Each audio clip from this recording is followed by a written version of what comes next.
BPL এ দুর্দান্ত perform করেও নাইম শেখ কিংবা এনামুল বিজয় কিংবা লিটন কুমার দাসের লাভ হচ্ছে না। কারণ চ্যাম্পিয়ন্স ট্রফির স্কোয়াড বাংলাদেশ আগেই ঘোষণা করে ফেলেছে।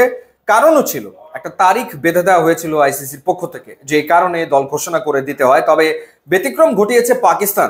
অবশেষে অবশেষে তারা চ্যাম্পিয়ন্স ট্রফির স্কোয়াড ঘোষণা করেছে এবং বিপিএল কে কাজে লাগিয়ে দুর্দান্ত পারফর্ম করে তিনজন ক্রিকেটার পাকিস্তানের চ্যাম্পিয়ন্স ট্রফির স্কোয়াডে জায়গা করে নিয়েছে। সেই তিনজন কারা? প্রথমজন, তিনি খেলেছেন রংপুর রাইডার্স এর হয়ে খুশদিল শাহ। 59.60 গড়ে এবারের বিপিএল এ 298 রান করেছেন খুশদিল এবং 16 মাস পর আবারও তিনি দলে ফিরেছেন। সবশেষ টি-20 খেলেছেন 2023 সালে, সবশেষ ওয়ানডে খেলেছেন 2022 সালে। তার মানে বোঝাই যাচ্ছে যে বিপিএল এর পারফরমেন্স দেখা হয়েছে, বিবেচনা করা হয়েছে, সে কারণেই তাকে দলভুক্ত করা হয়েছে।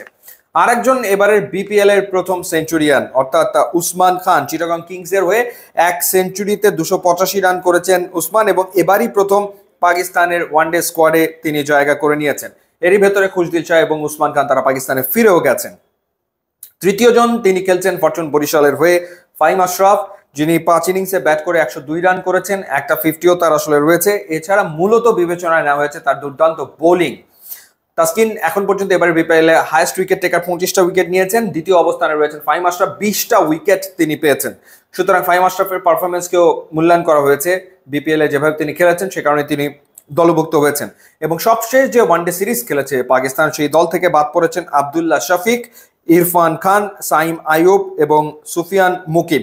তাদের জায়গাতে এরা আসলে ঢুকে গেছে। একই সাথে ঢুকে গেছেন ফকর জামান, তাকেও আসলে বিবেচনা করা হয়েছে। এবার যদি স্কোয়াডটা আপনাদের জানাই, ক্যাপ্টেন্সিতে থাকছেন মোহাম্মদ রিজওয়ান, এছাড়া সালমান আগা, বাবর আজম, ফকর জামান, কামরান গুলাম, সৌদ শাকিল, খুশদিল শাহ, ফাহিম আশরাফ, তাইব তাহির, আবরার আহমেদ, শাহিন শাহ আফ্রিদি, নাসিম শাহ, হারিস রৌফ, মোহাম্মদ হাসনাইন এবং উসমান খান। এই হলো পাকিস্তানের স্কোয়াড।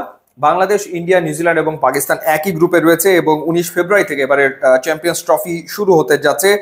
এবং এর আগে পাকিস্তান আসলে একটা ট্রাই নেশন সিরিজও খেলবে।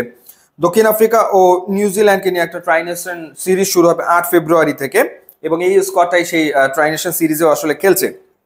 তারপর তারা চ্যাম্পিয়ন্স ট্রফি আসলে শুরু করবে। সো পাকিস্তান স্কোয়াড কেমন মনে হচ্ছে আপনাদের কাছে ডেফিনেটলি জানাবেন, এবং পাকিস্তান কতদূর যেতে পারে কি মনে করেন জানাবেন ডেফিনেটলি।